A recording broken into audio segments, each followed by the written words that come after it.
This man is drunk. Wait, am I drunk? I'm nobody. Yes, you do have a problem. God's got this. No, I got this. You're stupid. You're dumb.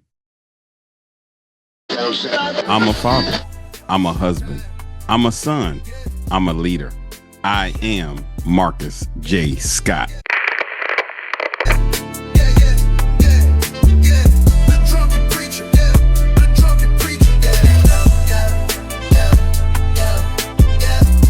I'm Marcus J. Scott, author of The Drunken Preacher, here to encourage critical thinking, social awareness, advocate growth, resilience, provide hope, and help you find faith. Yeah,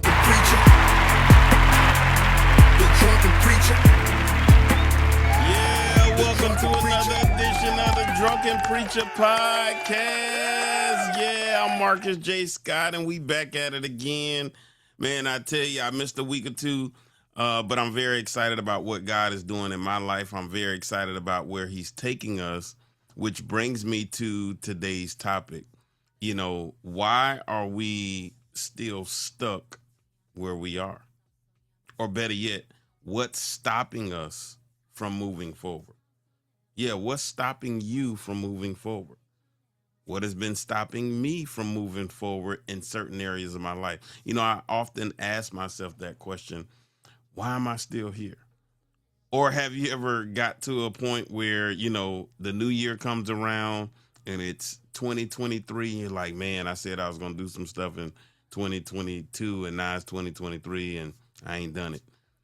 And then have you ever looked and it's 2026 and we're in July and you're like, man, I said I was going to do some stuff in 2023, 2024, 2025.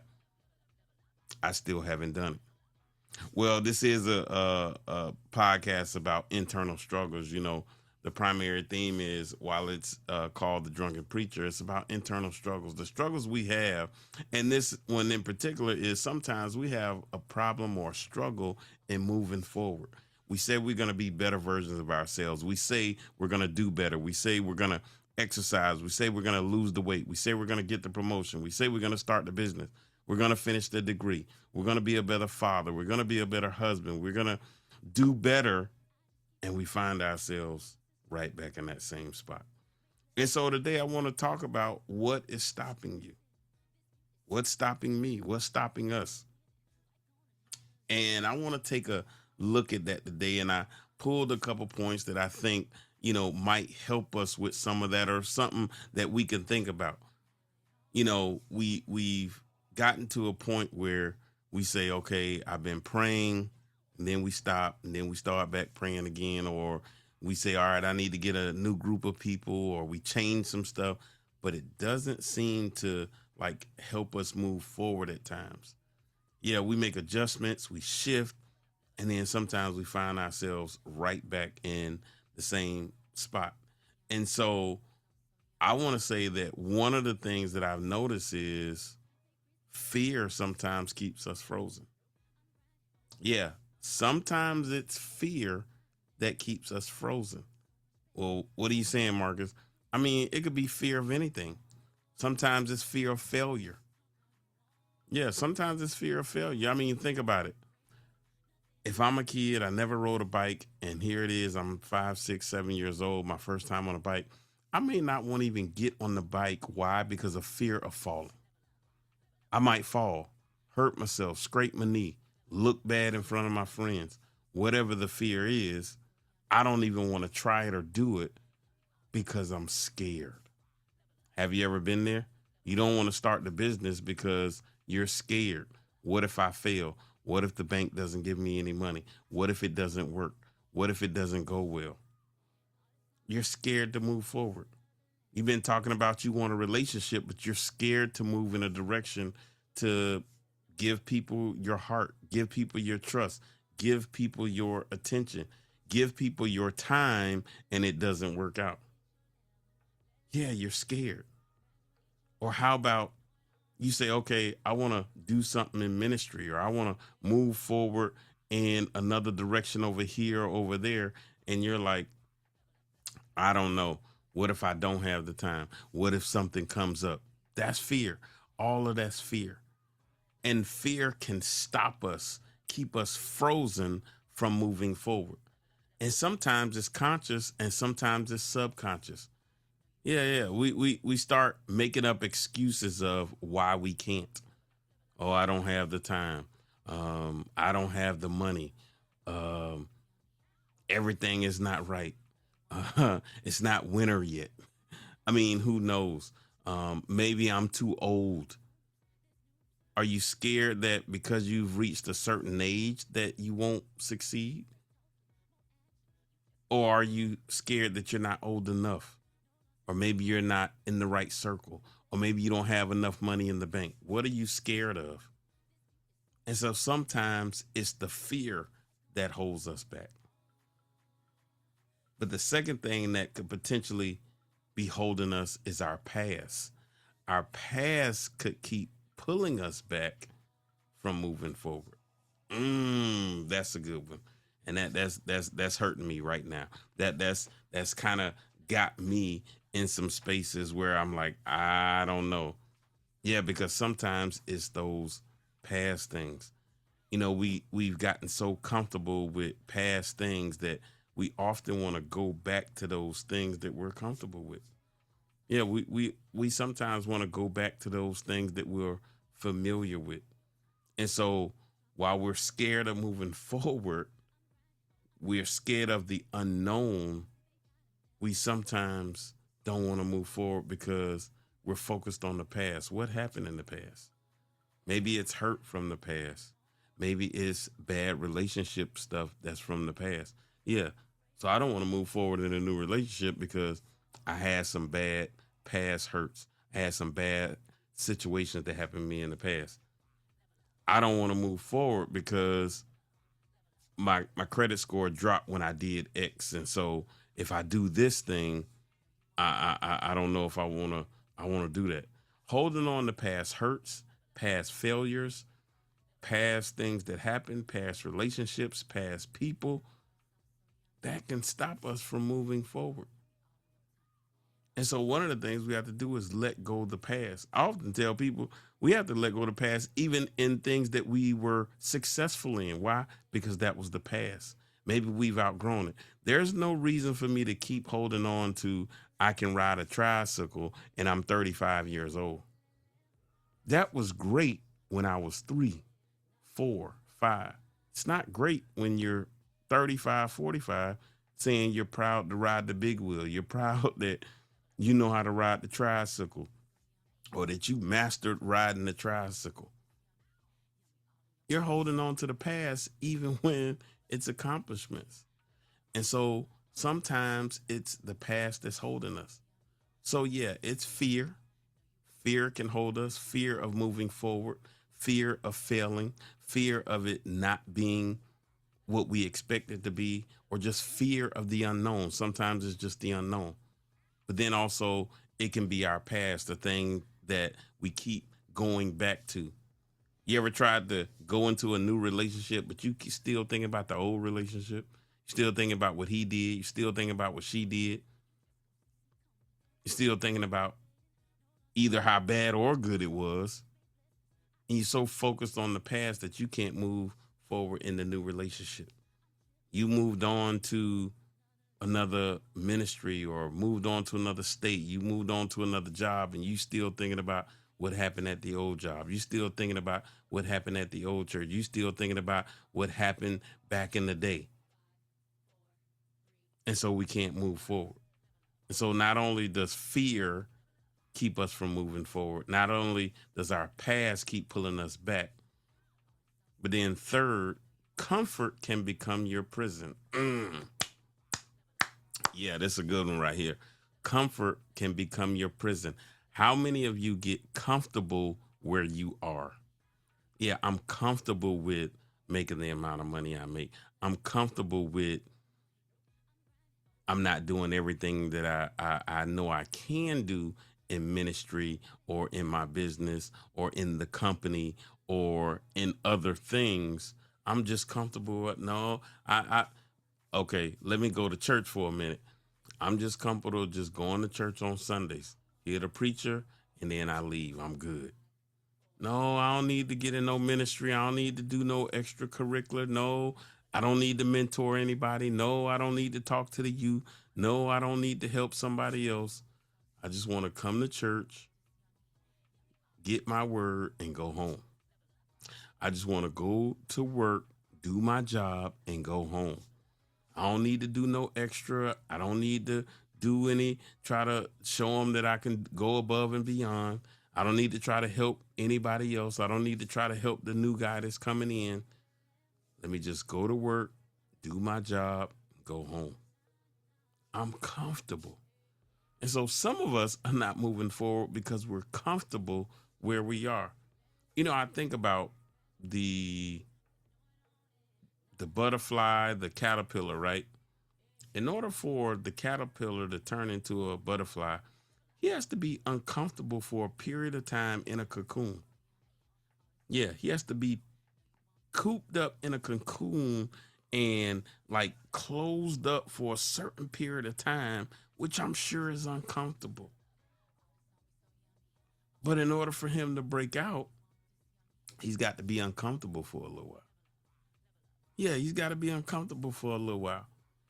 And so, how many of us are willing to go into something that's a little bit uncomfortable in order for us to grow? To go into something that's a little uncomfortable in order for us to move to the next step?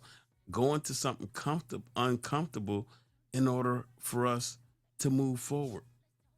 When I think about the children of Israel, and I have been talking and preaching on this a little bit the last couple of weeks, when they left Egypt and they got in the wilderness, they were so fearful of the unknown, they would rather have gone back to what they know. So that's the being scared of the unknown, that's thinking about the past. But they were like, I was comfortable being beaten and all of the stuff that happened in the past just because they knew about it. How comfortable can you be in a situation that even the bad stuff looks good or comfortable? You're not moving. You're not growing. And so you don't know what to do. And so sometimes just being comfortable can be really bad for us in not moving forward, not going into the promised land. And so comfortability can become a stronghold on us. Not wanting to be uncomfortable can hold us hostage. I just want to be. This is a good one right here. Sometimes we don't even want to share what's on our mind or our hearts to our significant others, to our boss, to certain people, because we don't want to be uncomfortable. We don't want to start no argument.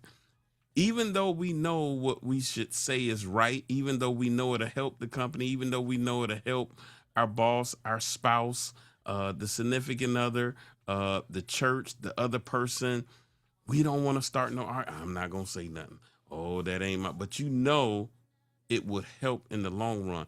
And so instead of you being uncomfortable, saying what's uncomfortable, you don't say anything at all, because saying nothing is comfortable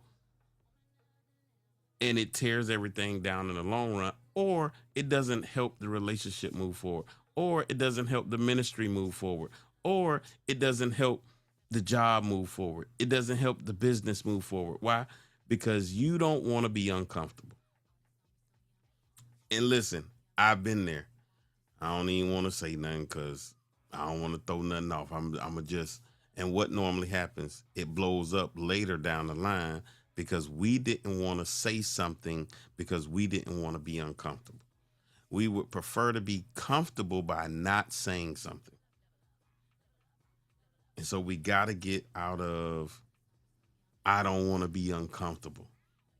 And so having the fear can keep us from moving forward. Having fear of the unknown can keep us from moving forward. Being pulled back by our past can help us not move forward, cannot help us get to the next level. And then being complacent, being comfortable where we are, being not wanting to be uncomfortable can have us stuck where we are. And so we got to be able to be uncomfortable in order to move forward. But then not only that, fourth, you're waiting for the perfect time. And how many of you waiting on the perfect time? Yeah, how many of you waiting on the right weather? You're waiting on the right year, the right age, the right amount of money in the bank. You're waiting on the perfect person. You're waiting on whatever it is that you're waiting on, saying, oh, it's not quite right yet. You know, I used to tell artists and musicians back in the day when I was kind of in that world, it's like, if you wait for the perfect music or the perfect song, or wait for you to perfect that particular song or that writing or that whatever it is, you'll forever be waiting, because you're always growing. You're always going to find something. You're always going to find something. You're never going to release an album. You're never going to release a song. You're never going to release anything, because you're always going to be in perfection mode. And I'm that guy who's always looking to improve. You know, my dad, as he raised us, you know, I would always be looking for you did a great job, son. And even when we did a great job, or what I thought a great job, one of his comments was, well, could you have done better? Or he would tell us, you could have done better. And what that ingrained in me was, there's always room for improvement. And so I never usually get complacent with something. I'm always looking for improvement. But the thing is, if you're waiting for the perfect thing, you would never take a step. You would never move forward. You never move in the direction. Apple comes out with a new phone, a new upgrade, a new product, something new every year, every couple years. Now it seems like it's every 6 months. But some of the reason they are doing the upgrade is because they're making the phone better. They're making the system better. They're making the operating system better. They're making the programs better. Why? It wasn't perfect the first time. What if they would have been like, we got to have the perfect iPhone before we release the first one? And it's like 17, 18, 19 iPhones right now. But what if they had waited and not done number one? We'd have still been waiting on 15, 16, 17, 18, all the way to now. Stop waiting on the perfect timing. There is no perfect timing. The only perfect timing is God's timing. And because we not God, we're not 100% sure all when that is. We have to focus on the thing that we need to do and let God handle the rest. Let's stop waiting on the perfect timing. All right. And so we can't be scared. We can't have fear of moving forward. That keeps us in the same place. Fear of moving forward. And then our past pulling us backward. That'll keep us from not moving forward. And then being comfortable. Yeah, I'm comfortable where I am. Or in other words, not wanting to be uncomfortable can hinder us from moving forward. And then waiting on the perfect timing. Yeah, if it's got to be a perfect timing, we might not ever take the step. We might not ever move forward. It might not ever happen. So there is no perfect timing. The only perfect timing is God's timing. And then lastly, sometimes God is waiting on you. Yeah, sometimes God is waiting on you. Sometimes it's you that has to take the step.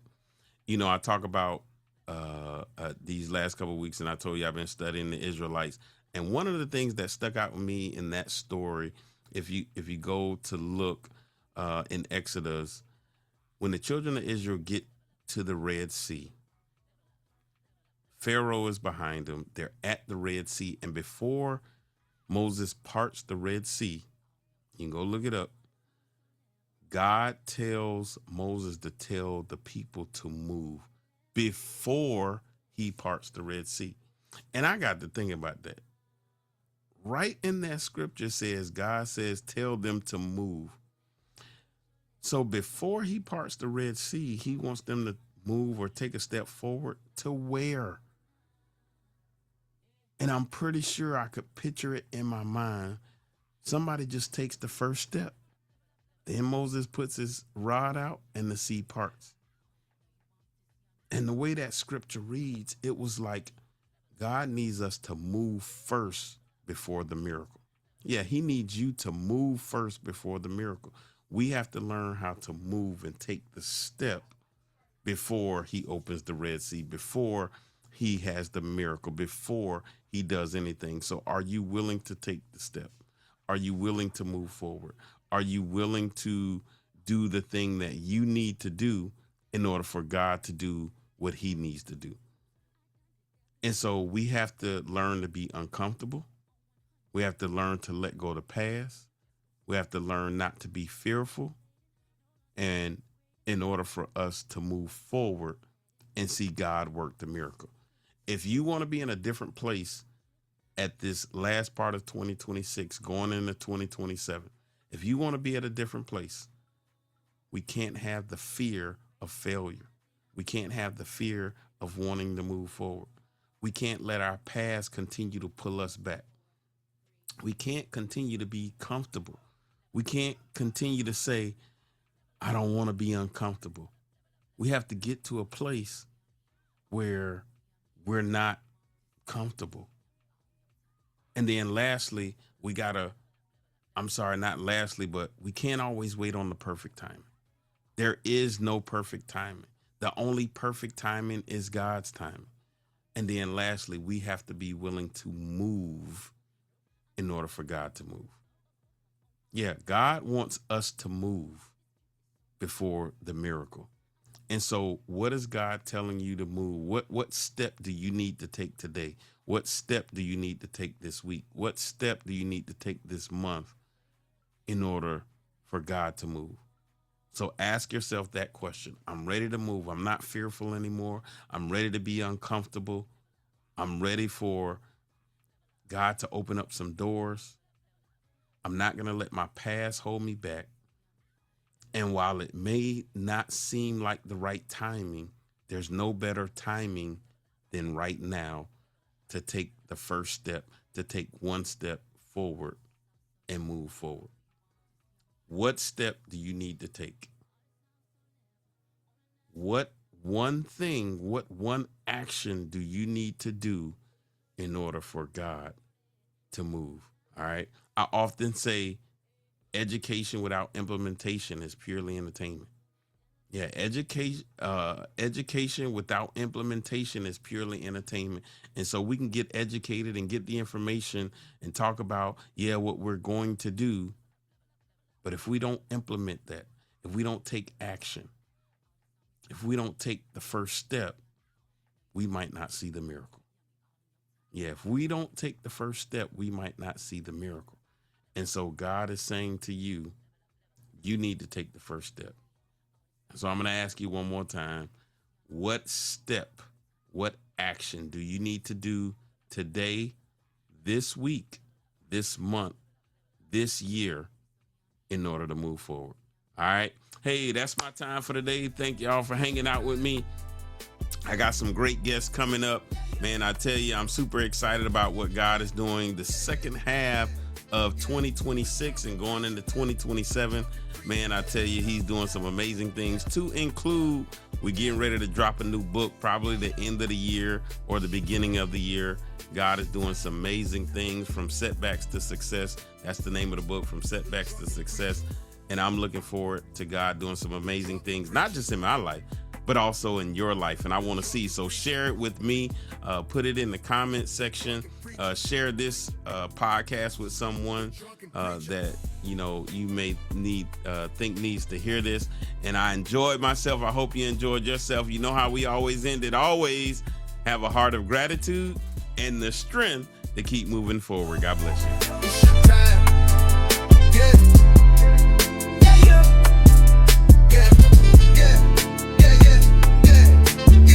The drunken preacher. The drunken preacher.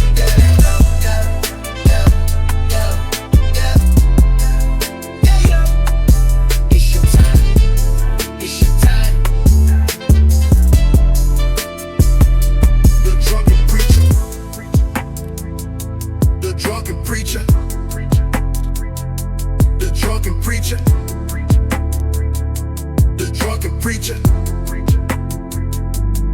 drunken preacher.